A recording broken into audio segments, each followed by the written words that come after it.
అమ్మ, హ్మ్. శివకేశవుల మధ్య భేదం ఉందా? హ్మ్. ఈళ్ళిద్దరూ సమానమేనా? లేకపోతే ఒక్కటే రూపం 2గా మారి ఈ సృష్టిని పరిపాలిస్తుందా? కొంతమంది విష్ణువు గొప్ప, కొంతమంది శివుడే గొప్ప అంటున్నారు. ఎందుకు ఈళ్ళిద్దరి మధ్య ఈ భేదం సృష్టిస్తున్నారమ్మ? అసలు భేదం లేదు అని చెప్పడానికే ఒక ఉదాహరణ. ఏంటి అంటే మీకు శ్రావణ మాసం అని మనం మొదలుపెడతాం. అవును. ఆషాఢ పౌర్ణమి అయిపోయిన తర్వాత గురు పూర్ణిమని చేసుకుంటాం. ఆ తర్వాత నుంచి చాతుర్మాస్య దీక్ష అని ప్రతి ఒక్కళ్ళు చేస్తారు. అవునండి. అది శివుడు భక్తులవ్వచ్చు, విష్ణుమూర్తి భక్తులవ్వచ్చు, అమ్మవారి భక్తులవ్వచ్చు ఎవరైనా. అవును. ఈ చాతుర్మాస్య దీక్షను మీరు చూసినప్పుడు కరెక్ట్‌గా ఆషాఢ మాసం అయిపోతుంది. ఆషాఢ మాసంలో ఏం నేర్పిస్తున్నారు అంటే వారాహి అమ్మవారిని కొలవడం నేర్పిస్తున్నాం మనం. హ్మ్. ఎందుకు అంటే మీకు చెప్తున్నారు ఆవిడ దగ్గర ఇది ఉంది చూడండి నాగలుంది, అవును. ఇదుంది, హ్మ్. అదుంది. ఏంటి ఇవంతా ఏంటి అంటే అప్పుడే తొలకరి వానలు ఎప్పుడైతే వస్తున్నాయో, ఈ తొలకరి వానలు రావడం వల్ల ఏమవుతోంది అనంటే మన జీవితంలో కొత్తదనాన్ని అంటే మనం పంటలు పండించుకోవడం ఇవన్నీ మార్పు. అక్కడ వారాహిని పెట్టడానికి కారణం ఏమిటి అంటే జ్ఞానం. హ్మ్. వారాహి అంటే మనకి జ్ఞానాన్ని ప్రసాదించే జ్ఞానశక్తి. ఓకే. సో, జ్ఞానంతో ఏం చేశారో చూడండి శ్రావణ మాసానికొచ్చేసరికి. అక్కడ మనం గౌరీదేవిని, లక్ష్మీదేవిని కొలుస్తాం. అవునండి. ఎందుకంటే శ్రావణ శుక్రవారం రోజున లక్ష్మీ అమ్మవారిని కొలిస్తే, మనం వచ్చేసరికి గౌరీదేవిని. గౌరీదేవిని మంగళవారం రోజున కొలుస్తున్నాం. హ్మ్. ఆ మంగళవారం రోజున, శుక్రవారం రోజున మీరు కొలిచినప్పుడు ప్రతి ఒక్కళ్ళకి ఒకటే చెప్తారు. ఏమని అంటే, ఇస్తినమ్మా వాయనం, పుచ్చుకుంటినమ్మా అవును. వాయనం అని చెప్పేసి వాయనాలు ఇచ్చుకోవడం అన్నది. ఎవరిస్తున్నారు అంటే పార్వతీదేవిని ఇస్తున్నాను. ఎవరికిస్తున్నావు అంటే పార్వతీదేవికి ఇస్తున్నాం. ఓకే. అంటే ఇద్దరిలో ఏం చెప్పారు? సమానం. ఒకళ్ళనొకళ్ళు గౌరవించుకోవడం. అంటే అందరిలోనూ దేవుడున్నాడని చెప్పడానికి ఈ మనకి ఇవన్నీ పెట్టి నీలో దేవుడున్నాడు అని చెప్పడం. పైగా మీరు చూస్తే చాతుర్మాస్య దీక్షలో ఎప్పుడైతే మొదలవుతుందో జ్ఞానం సంపాదించిన తర్వాత ఇక్కడ లక్ష్మికి, గౌరికి పూజ చేసి చాతుర్మాస్యం ఫైనల్‌గా ఎండ్ అయ్యేది కార్తీక మాసం. మీరు చూస్తే అక్కడ శివకేశవులతో ఎండ్ చేస్తున్నాం. అంటే వీళ్ళిద్దరిని పట్టుకెళ్ళి ఎవరిలో కలుపుతున్నాం? శివుడు, కేశవుడు. అప్పుడు అభేదం ఎక్కడుందసలు? హ్మ్. మనం భేదాన్ని చూస్తున్నాం కానీ, భేదం ఎక్కడుంది? అక్కడ భేదం లేదు. అది అభేదమే. ఓకే. ఇక్కడ ఎందుకిన్ని రూపాలున్నాయి మన దేవుళ్ళకి అని ఒకసారి ప్రశ్నిస్తే, అంటే అమ్మవారి కింద కొందరు కొలిస్తే, శివుడి కింద కొందరు కొలిస్తే, విష్ణుమూర్తి కింద కొందరు కొలిస్తే, ఇంకా రాముడు అంటున్నారు, లేకపోతే కృష్ణుడు అంటున్నారు, రాధ అంటున్నారు, ఇంకా బోలెడుమంది లక్ష్మి అంటున్నాం. మనం ఎంతోమంది దేవతల కింద. ఇన్ని దేవతలు అసలు ఎందుకున్నారు అని ఒక్కసారి ప్రశ్నిస్తే, ఏంటి అంటే మనకి 2 ఉన్నాయి దేవుడి మీద. ఒకటేంటంటే సాకారం అని కొందరన్నారు, కొంతమంది హ్మ్. నిరాకారం అన్నారు. వీళ్ళెవరు తక్కువ వాళ్ళు కాదు. సాకారం అన్నవాళ్ళు కూడా గొప్ప యోగులే. వాళ్ళు బోలెడంత సాధన చేసి, వాళ్ళన్నీ అర్థం చేసుకుని, దేవుడికి ఆకారం ఉంది అని చూపిచ్చారు కొంతమంది. కొంతమంది అసలు ఆకారం లేదు అన్నారు. వాళ్ళు యోగులే, గొప్పవాళ్ళే. ఇద్దరిని మనం మాట కాదనేవాళ్ళు కాదు. కానీ మనందరం ఏమిటి అంటే చిన్న పిల్లలం. హ్మ్. మనం అలా కన్‌ఫ్యూజ్ అవ్వకూడదనే అసలు దేవుడికి ఆకారం ఉందా లేదా? హ్మ్. ఫస్ట్ ఆ కన్‌ఫ్యూజన్ అవ్వకూడదు అన్న దాని కోసం ఏం చేశారు అంటే, మన ఋషులు, మునులు మనకిచ్చిన గొప్ప ప్రక్రియ పేరు హోమం. ఓకే. ఈ హోమం ద్వారా వాళ్ళేం నేర్పిస్తున్నారు? ఎందుకంటే మీరు లలితా సహస్రనామాలు ఎప్పుడైనా చదివితే అందులో అమ్మవారి గురించి వర్ణించినప్పుడు మనోరూపేక్షు కోదండ పంచతన్మాత్ర సాయక అంటారు. మనోరూపేక్షు అంటే మనస్సే ఏం చేసింది? చెరుగ్గడ్డ రూపంలో పట్టుకుందిట. అందుకే నేను చెప్పాను ఇందాక గూడా మీకు. ఏంటంటే వాళ్ళ చేతిలో ఏమున్నాయి? ఆ వస్తువుల్ని చూడాలి మనం. ఓకే. ఇంకో చేతిలో 5 పువ్వులుంటాయి. ఏమన్నారు? పంచతన్మాత్ర సాయక. ఈ చెరుకు ముక్క దేన్ని ఇండికేట్ చేస్తోంది అంటే మన మనస్సుని. ఓకే. ఈ పంచతన్మాత్రలు ఎప్పుడైతే బ్యాలెన్స్‌గా ఉంటాయో, మన మనస్సు బ్యాలెన్స్‌గా ఉంటుంది. 5 సెన్సులవి. ఆ పంచతన్మాత్రలు ఏంటండి అంటే శబ్ద, స్పర్శ, రూప, రస, గంధాలు. హ్మ్. ఈ శబ్ద, స్పర్శ, రూప, రస, గంధాల్లో మనం ఎక్కువ కన్‌ఫ్యూజ్ అయిపోయేది రూప తన్మాత్రే. అవును. అందువల్లే దేవుడికసలు రూపం ఉందా లేదా? ఉంటే ఏ రూపం ఉంది? మనం మళ్ళీ దానికే ఏంటంటే అందరిని ఏమంటామంటే దేవుడికి రూపం ఉందా? నువ్వు చూసావా? చూపించు అని చూసిన వాడు చూపించలేడెందుకు అంటే ఒకే ఒక్కటి మీకు చెప్తాను. గాలుందా లేదా? అని మిమ్మల్ని ఎవరైనా అడిగారనుకో, నీకేమైనా పిచ్చా? గాలి లేకపోతే నేనెలా బతికాను? ఆక్సిజన్ పీలుస్తున్నాను కదా! అంటారు మీరు. కానీ మీరు చూపించగలరా? ఎందుకు చూపించలేరు? అది మీరు అనుభవిస్తున్నారు అంతే. అది మీ భావం, మీ ఫీలింగ్, మీ అనుభవం. ఆక్సిజన్ పీల్చడం అనేది మీ అనుభవం. అదే విధంగా నేను పీలుస్తున్నా. బట్ నేను చూపించలేను. అలాగే నా లోపలున్న ప్రాణం, మీ లోపలున్న ప్రాణం దేవుడే. దాన్ని ఎవడైతే పూర్తిగా అనుభవించగలుగుతాడో వాడికి దేవుడు ఎలా ఉంటాడో కనిపిస్తోంది. అనుభవించలేని వాడికి కనిపించలేకపోతుంది. వాళ్ళు వెటకారం చేయడం కాదు, నేను అనుభవించలేకపోతున్నానే అని బాధపడాలి కదా. మనం ఏ పని చేసినా అదే చేస్తాం. ఏంటంటే ఇప్పుడు నేను వచ్చి మిమ్మల్ని గట్టి గట్టిగా తిట్టాననుకోండి, ఎవరు ఫీల్ అవుతారు? మీరు ఫీల్ అవుతారు. కానీ ఫీల్ అవ్వాల్సింది ఎవరు? మీకేమైనా సంబంధం ఉందా నేను తిట్టిన దాంతో? తిట్టింది నేను కదా, ఫీల్ అవ్వాల్సింది నేను. అదే మీరు నన్ను తిడితే నేను ఫీల్ అవుతాను. మనం అన్ని రివర్స్లోనే చేస్తాం. అంటే మనకి ఏం చేయాలో తెలియదు. ఇక్కడ ఆ కన్ఫ్యూజన్ మన అందరికీ ఉందని తెలుసు కాబట్టి ఋషులు మునులు ఈ శబ్ద స్పర్శ రూపరస్కందాల్లో 5 బాగుంటేనే మన మనస్సు అన్నది చాలా ఏకాగ్రతగా ఇలా డీవియేట్ అవ్వకుండా ఉంటుంది. ఇందులో రూపతన్మాత్ర ఎందుకు ప్రాధాన్యత అంటే అసలు దేవుడికి ఆకారం ఉందా లేదా? ఎందుకంటే కొంతమంది రాజశ్యామల అంటున్నారు, కొంతమంది లలిత అంటున్నారు, కొంతమంది కృష్ణుడు అంటున్నారు, కొంతమంది రాధ అంటున్నారు, కొంతమంది శివుడు అంటున్నారు, కొంతమంది కేశవుడు అంటున్నారు. ఎవరైనా కూడా అసలు ఇన్ని రూపాలు ఉన్నాయా, ఇన్ని రూపాలు ఎందుకు అని మనకు తెలియాలి కదా. తెలియాలి కాబట్టి ఏం చేశారు? హోమంలో మీరు చూస్తే ఏం చేస్తున్నాం? బోళ్ళని ఆహుతులు వేస్తాం. తామర గింజలని, తామర పువ్వులని, నల్ల నువ్వులని, లేకపోతే ఏమైనా తెల్ల ఆవాలని, ఈ ఆహుతులని, పేలాలు, లేకపోతే హోమం పౌడరు, ఇవన్నీ ఎందుకు వేస్తున్నాం అంటే మన లోపల ఉన్న వివిధ రకాల భయాలకి ప్రతీక. ఇంకా అక్కడ వేస్తున్న ఏదైతే ఇది ఏంటి నెయ్యి ఉంది కదా, ఆ నెయ్యి మన అహంకారానికి ప్రతీక. ఎందుకంటే రూపతన్మాత్ర అన్నది ఎక్కడుంటుంది అంటే మన మణిపుర చక్రం అంటే నాభి స్థానంతో సంబంధం ఉంటుంది. ఈ మణిపుర చక్రానికి ఉన్న లక్షణం పేరేంటిట అంటే భయం. భయం ఎందుకు అంటే మనం ఎక్కువ అబద్ధంలో ఉంటాం కాబట్టి, నిజంలోకి వెళ్ళం కాబట్టి. ఆ నిజంలోకి వెళ్లకుండా అబద్ధంలో ఉండడానికి కారణం ఏమిటి అని అంటే మనం ఈ సృష్టిలో ఎవరు పుట్టినా సరే భూమి మీద ఎలా పుట్టాము అంటే అమ్మ కడుపులోంచే బయటకు వస్తాం. అవునా? అంతకంటే ఎక్స్ట్రాగా ఇక్కడ ఎవరు పుట్టరు కదా, అమ్మ కడుపులోంచి మాత్రమే బయటకు వస్తాం. ఈ అమ్మ కడుపులో ఉన్నంతసేపు ఏమైందంటే 9 నెలలు అంటే లోపల ఏమైనా చాలా గొప్ప ప్రదేశమా అని ఒకసారి ఆలోచిస్తే ఫుల్గా మురికండి, రక్తం, మాంసం, చెడు వాసనలు, ఇంతే కాకుండా చీకటి, చిన్న పొట్ట, ఎన్ని డిఫెక్ట్లున్న ప్రదేశంలో హాయిగా ఆనందంగా ఉన్నాము అంటే ఒకే ఒక కారణం ఏంటి అంటే తల్లికి బిడ్డకి కనెక్షన్.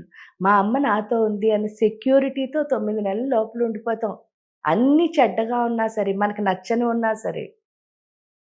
అలాగే గుడ్డు నుంచి ఇంత పాప బాబా అయిపోతాం.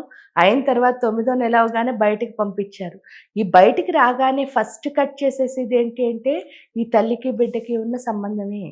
వచ్చిన ప్లేసు అమ్మ పొట్ట లాంటి చిన్న ప్లేస్ కాదు. చూడండి ఎంత పెద్దగా ఉందో. లోపల చీకటిగా ఉందా, ఎంత వెలుగు.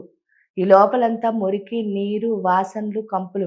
ఈ బయటకు వచ్చేసరికి అంతా ఫ్రెష్గా డ్రైగా మంచి స్మెల్తో ఎంతో బాగుంది. ఇదే కాదన్నట్టు మనం పుట్టామని చూడడానికి బోల్డన్ని ఆకారాలు వస్తాయి.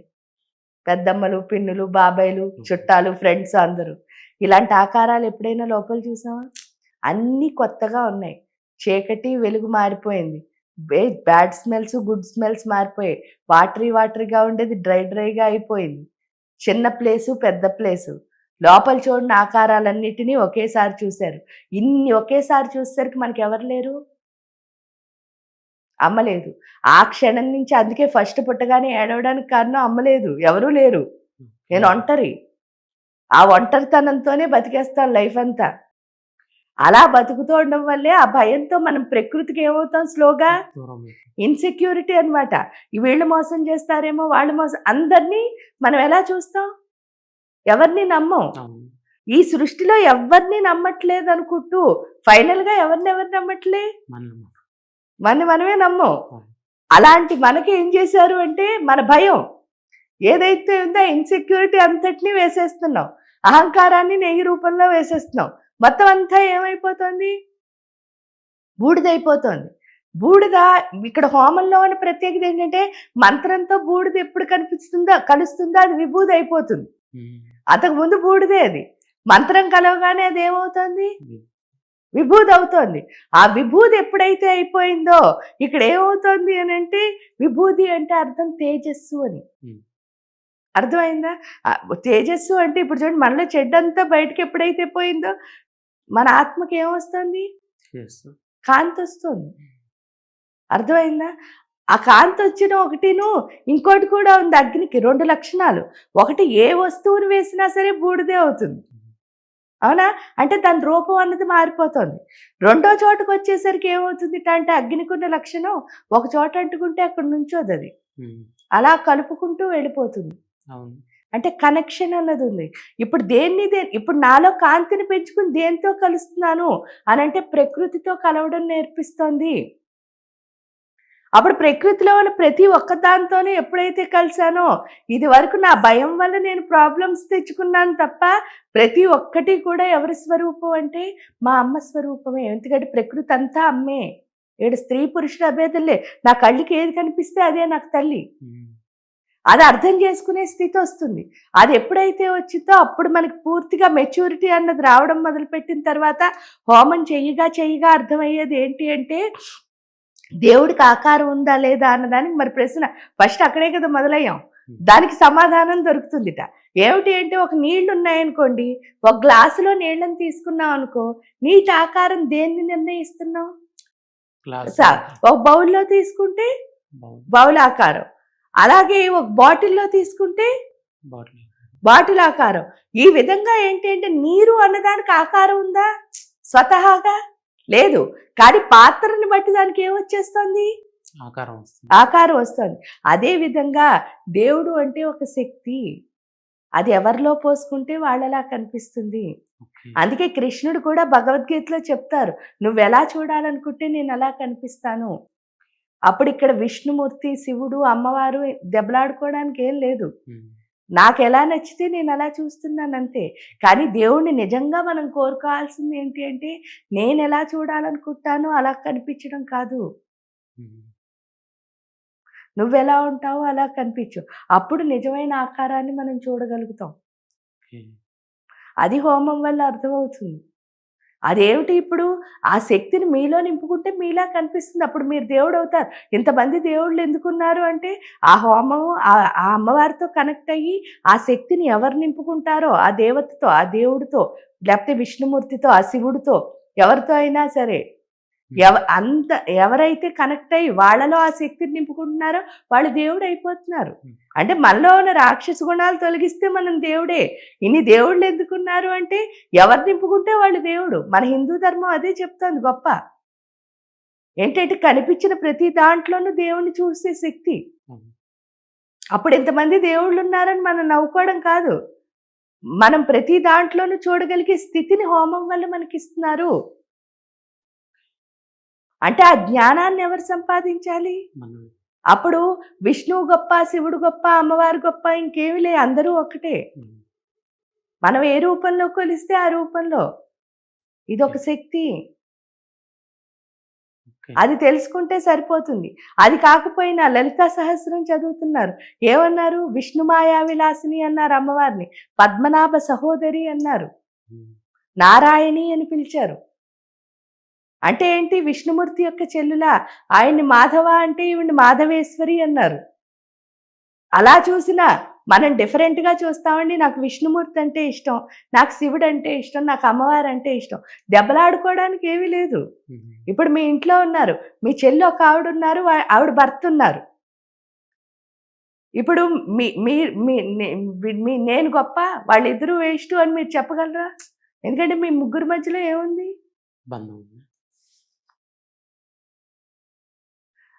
నార్మల్ హ్యూమన్గా ఆలోచిస్తే అక్కడ పద్మనాభ సహోదరి అన్నప్పుడు మరి ఈయన్ని గౌరవిస్తే మరి వాళ్ళ చెల్లిని కూడా గౌరవించాలి. లేదా అమ్మవారిని కొలిచే భక్తులు ఉన్నారు, ఆవిడని కొలిచారనుకో వాళ్ళ అన్నయ్యని కూడా గౌరవించాలి. అది చెప్పడానికి శ్రీచక్రంలో ఉన్న ఆవరణలో ఫస్ట్ ఆవరణ దాటగానే మనకున్న చతురాయతన దేవతలు ఎవరంటే, ఫస్ట్ ఉన్నది గణపతి, ఏం చేస్తాడు? మన స్థూల శరీరం అంటే భౌతిక శరీరం ఏదైతే ఉందో ఈ శరీరానికి పట్టిన ఈగో అన్నదాన్ని తీసేస్తాడు, అహంకారాన్ని. అందుకే నలుగు పెట్టుకోవడం ఇదంతా. భౌతిక దేహానికి ఉన్న అహంకారం ఎప్పుడైతే పోతుందో అప్పుడు బుర్రలో ఉన్న తుప్పు పట్టిన ఆలోచన ఏంటంటే నాకు అన్నీ తెలిసేమో. అన్నీ తెలుసున్నవాడు ఎప్పుడు ఎలా ఉంటాడు? ఎందుకంటే అల్పుడెప్పుడు పలుకు ఆడంబరముగాను, సజ్జనుండు పలుకు చల్లగాను. అన్నీ తెలుసున్నవాడు ఏం చేస్తాడు? అవసరమైనప్పుడు అవసరమైందే మాట్లాడతాడు. అంతేకాని అక్కర్లేని కన్ఫ్యూజన్లు ప్రపంచానికి ఇవ్వక్కర్లే. శివుడు గొప్ప, విష్ణుమూర్తి గొప్ప, అమ్మవారు గొప్ప, అందరూ ఒక్కటే. అది తెలిసే స్థితి గణపతి మనకి ఇస్తున్నాడు శ్రీచక్రంలో. అంటే నేను తెలుసుకోవాల్సింది చాలా ఉంది. ఎప్పుడైతే మనం తెలుసుకోవాల్సింది చాలా ఉందనుకో ఎక్కువ తక్కువలు మాట్లాడడానికి ఇంకేంలే, తెలుసుకుంటూ వెళ్ళడమే. ఎప్పటి వరకు అంటే ఊపిరి ఆగే వరకు. అన్నీ తెలుసున్నవాడు ఇక్కడ ఉండడు కదా, ఎక్కడికి వెళ్ళిపోతాడు? వాళ్ళ దగ్గర చేరిపోతాడు. ఆ శక్తిలో ఆ వ్యాపక చైతన్యం ఏది ఉందో అందులో కలిసిపోతాడు. అన్నీ తెలియకపోతేనే ఇక్కడ నేర్చుకోవడానికి ఉంటాం ఎవరైనా. ప్రతిరోజు నేర్చుకోవడమే. అది గణపతి మనకి నేర్పిస్తున్నాడు. రెండో వచ్చేసరికి ఏంటి? సూర్య భగవానుడు ఉన్నాడు. సూర్యుడు ఏం చేస్తున్నాడు అంటే మన ప్రాణశక్తిని పెంచడం ద్వారా దేవుడు అంటే అసలు ఎక్కడో లేడు, నా లోపల ఉన్నాడని ఫస్ట్ మనం తెలుసుకునేటట్టు చేసి ప్రతి ఒక్కళ్ళలో ఉన్న దేవుణ్ణి చూడడం నేర్పించాడు. ఎప్పుడైతే చూడడం నేర్చుకున్నామో ఇంకెవరిని మనం నేను ఎక్కువ నువ్వు తక్కువ అని స్థితి లేదు. నాలో ఏముందో మీలో అదే ఉంది. అది ఎప్పుడు అర్థమైంది? మన ఇద్దరిలోనే లేదు, మన మధ్యలో కూడా ఉంది. ఎందుకంటే ఇందులో ఉన్న ప్రాణం అందులో ఉన్న ప్రాణం ఒకటే, మధ్యలో కూడా ఇదంతా ప్రాణశక్తితోనే నిండుంది. అది తెలుసుకునే స్థితి సూర్యుడు ఇచ్చాడు. ఎప్పుడైతే ఆ అనుభవంలోకి వెళ్ళామో ఇంకా అసలు మనం ఏమి మాట్లాడలేం. ఇంకా అహంకారానికి తావలేదు అక్కడ. వెళ్ళేసరికి మూడో ఆయన ఎవరు అంటే విష్ణుమూర్తి. విష్ణు ఏం చేస్తాడు అంటే మనకు అక్కర్లేని మాయలన్నిటినీ తొలగిస్తాడు విష్ణువు. ఎప్పుడైతే అగ్ని మాయలు తొలగాయో అప్పుడు నాలుగో ఆయన ఎవరు అంటే శివయ్య. జ్ఞానాన్ని ప్రసాదిస్తాడు. ఆ జ్ఞానం ఏమిటి అంటే ఏమీ లేదు, మనకి కన్ఫ్యూజన్ అండి. అదేమిటి అంటే అవునా కాదా, చైనా వద్దా, ఉందా లేదా, ఇలా కొట్టుకుంటూ ఉన్న మనకి ఏం చేస్తాడు అంటే డెసిషన్ అంటే ఎప్పుడు రెండు ఉండవు, ఒకటే ఉంటుంది. అవును అంటే అవును, కాదు అంటే కాదు, ఉందంటే ఉంది, లేదంటే లేదు. అలా మనకి క్లారిటీ వచ్చేసేట్టు చేసేది శివుడు. ఇక్కడ విష్ణుమూర్తి తొలగించే మాయ కూడా అదే.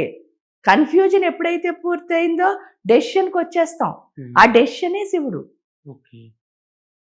సో ఈ నాలుగు ఎందుకు పెట్టింది? నన్ను చేరాలి అంటే అదే. ఎందుకు నన్ను చేరాలి అంటే అదే అంటారు.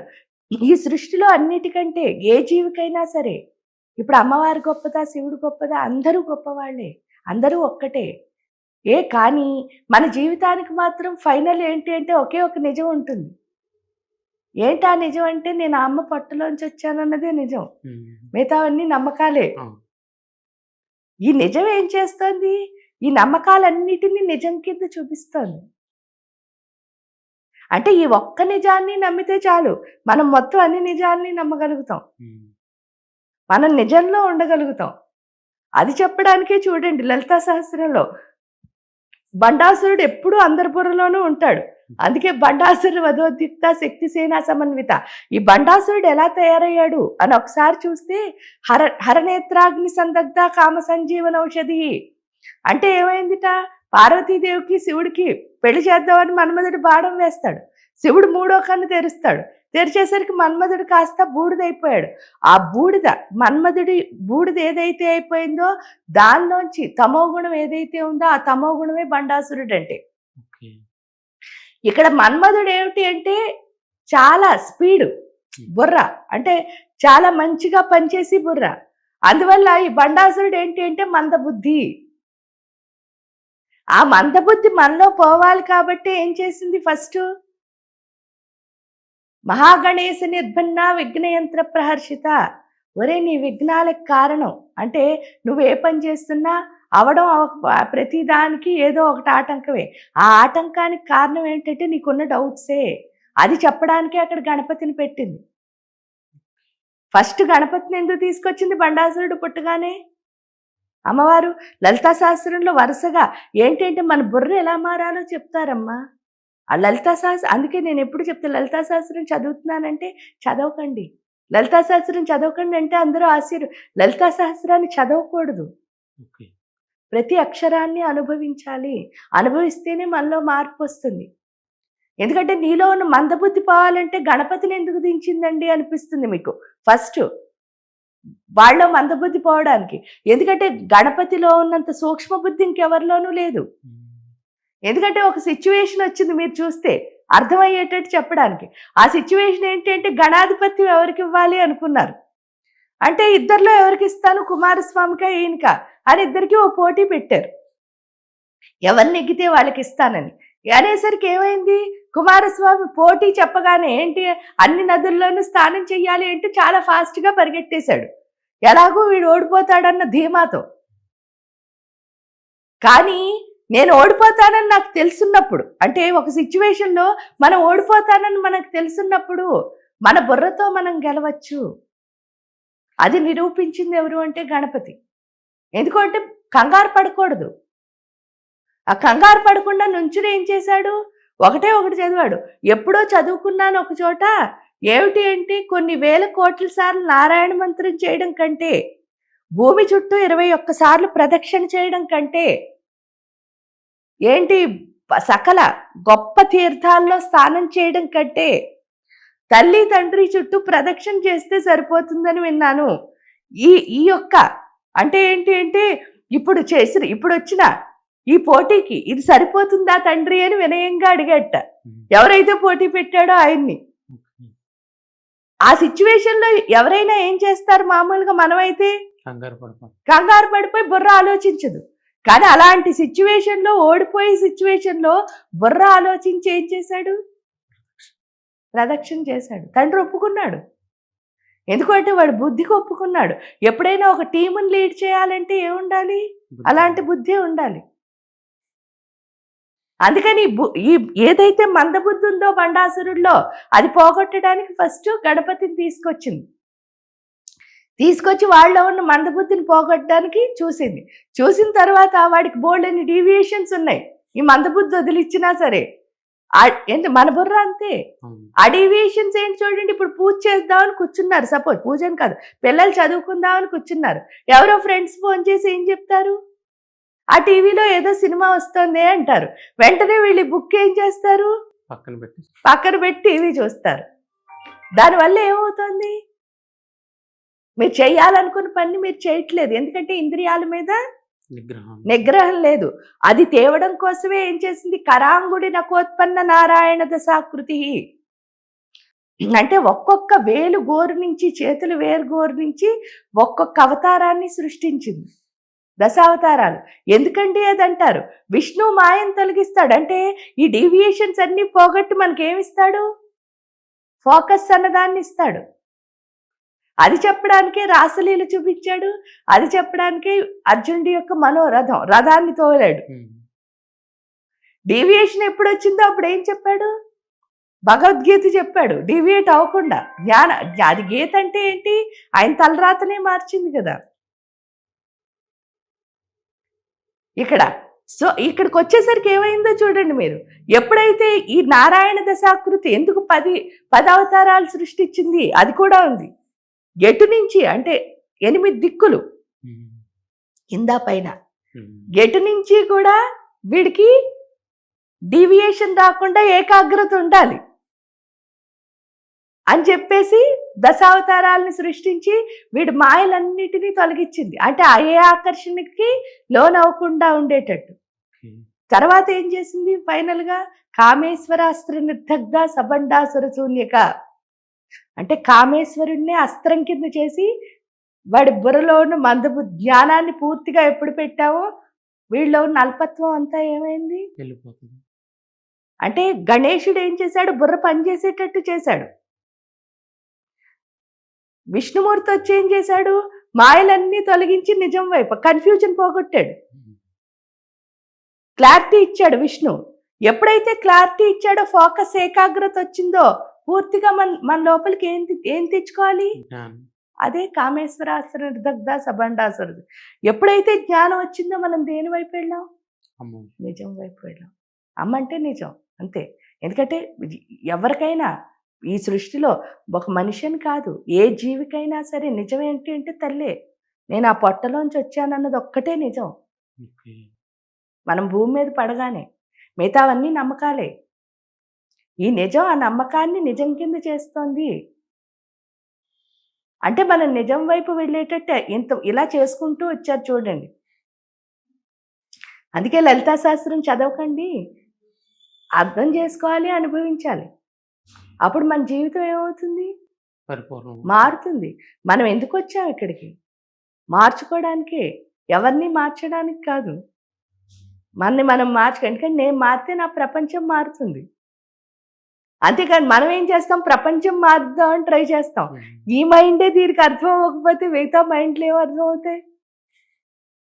ఇక్కడ అది అర్థం చేసుకోవాలి. కాబట్టి అసలు ఏంటి అంటే ఎవరు ఎక్కువ ఎవరు తక్కువ అనడానికి ఏం లేదు.